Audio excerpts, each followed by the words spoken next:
Para onde vão os juros em 2026? Se você acha que é uma pergunta que tem uma resposta única, eu vou te provar o contrário. E mais, no final desse vídeo eu vou te dar um mapa simples para você entender como a Selic cai ou não cai e o que fazer com a sua carteira de investimentos quando as casas mais respeitadas do país não concordam entre si.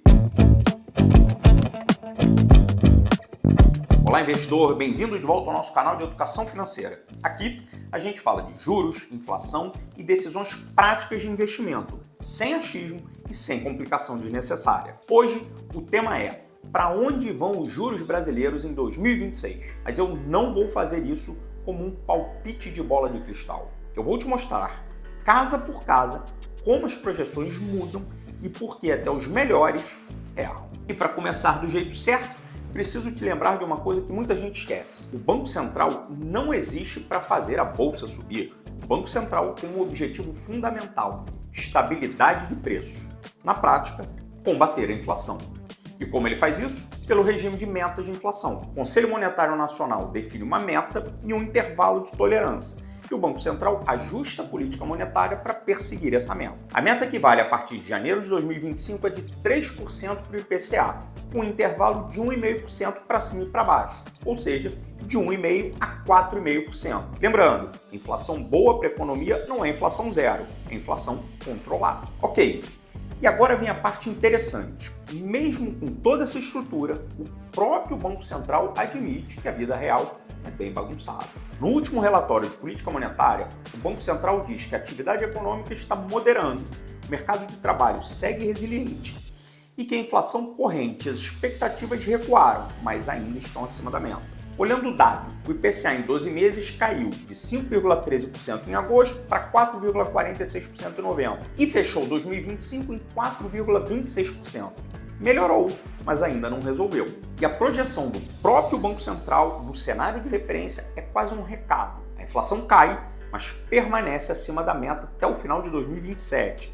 Eles colocam 3,5% em 2026, 3,2% no horizonte relevante de política monetária e 3% bem mais lá na frente.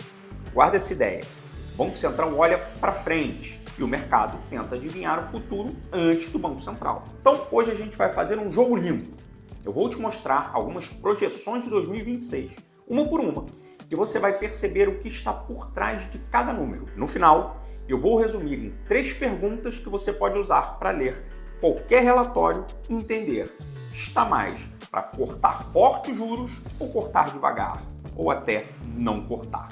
Começando pela visão mais construtiva, o gestor da família de fundos Janeiro do Itaú. IPCA no final de 2026 em torno de 3,6%.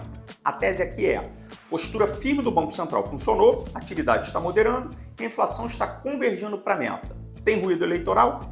Tem, mas esse cenário gera volatilidade, mas não muda a direção. E a aposta de juros é um ciclo de corte de 4%, fechando 2026 em 11%. Eles ainda dizem: poderia até cair mais, chegando perto do juro real neutro, que no modelo do Banco Central é 5%.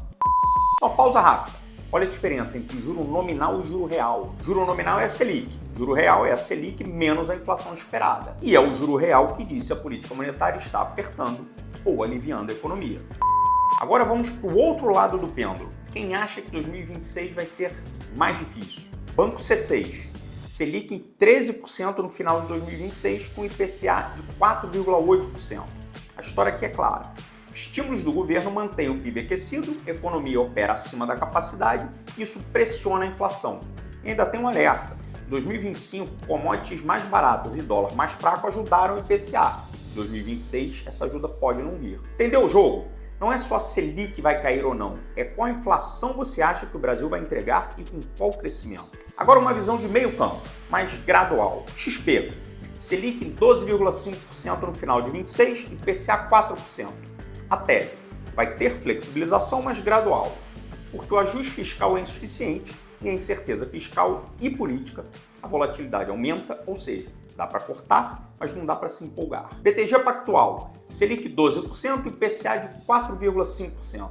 Mesma ideia de corte, mas com inflação mais teimosa. Itaú, Selic de 12,75% e IPCA de 4%. Corte menor, um freio de mão puxado. Santander, Selic 12,5% e IPCA 3,8%. Cenário um pouco melhor para a inflação. E Quinéia, eles colocam uma frase que é uma aula. Selic de 15% é patamar emergencial e não estamos mais em emergência. Projeção, Selic de 12,25%. Agora o ponto mais diferente de todos, SPX. Eles dizem que tem espaço para uma redução relevante que pode levar os juros perto de 10% no final de 26. E qual é a base dessa confiança? É o pano de fundo inflacionário muito construtivo. Olha o detalhe, eles projetam a inflação em 12 meses chegando perto de 3,25% em março e próximo de 3% em julho. Isso para eles cria um ambiente inflacionário muito benigno e abre espaço para uma queda forte do juro real. Quando o juro real cai, os ativos de risco no Brasil têm mais chance de respirar. Então a pergunta que fica é, se tem casa falando em 13% e outra falando em 10%, quem está certo? A resposta honesta é ninguém sabe com certeza, mas dá para saber o que precisa acontecer para cada cenário virar realidade. E é aqui que eu quero te entregar o mapa que eu prometi. 3 perguntas simples para você entender a direção dos juros em 2026. Pergunta 1. A inflação vai se comportar como? Mais perto de 3 a 3,5 ou mais perto de 4 a 5? Se a inflação fica mais benigna, abre espaço para cortar mais. Se a inflação reacelera, o corte fica curto ou nem acontece. Pergunta 2. A atividade vai desacelerar ou vai se manter aquecida? Se a economia esfria, a pressão de preços diminui. Se a economia continua acima da capacidade, a inflação ganha combustível. Pergunta 3. O fiscal e a política vão ajudar ou atrapalhar? Porque no Brasil, a expectativa de inflação não é só economia, é credibilidade, é risco, é câmbio, e isso muda o jogo da Selic. Agora, se você quer um consenso do que você ouviu aqui, a maior parte das projeções gravita entre 12% e 13% de Selic no fim de 26, o IPCA entre 3,8% e 4,5%. Tem gente mais otimista, flertando com 11% ou até 10%.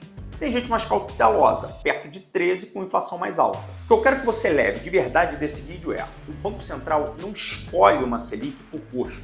Ele reage a dados. E os dados são incertos, revisados e dependem de muitas variáveis. Então, se você investe, a melhor estratégia não é apostar tudo em um número. É montar uma carteira bem diversificada e que aguente mais de um cenário. Agora me diz aqui nos comentários, você acha que a Selic termina 2026 mais perto do 10 ou do 13? E se esse vídeo te ajudou a entender o raciocínio por trás dos números e da taxa de juros, já sabe, deixa aqui o seu like e se inscreva no canal.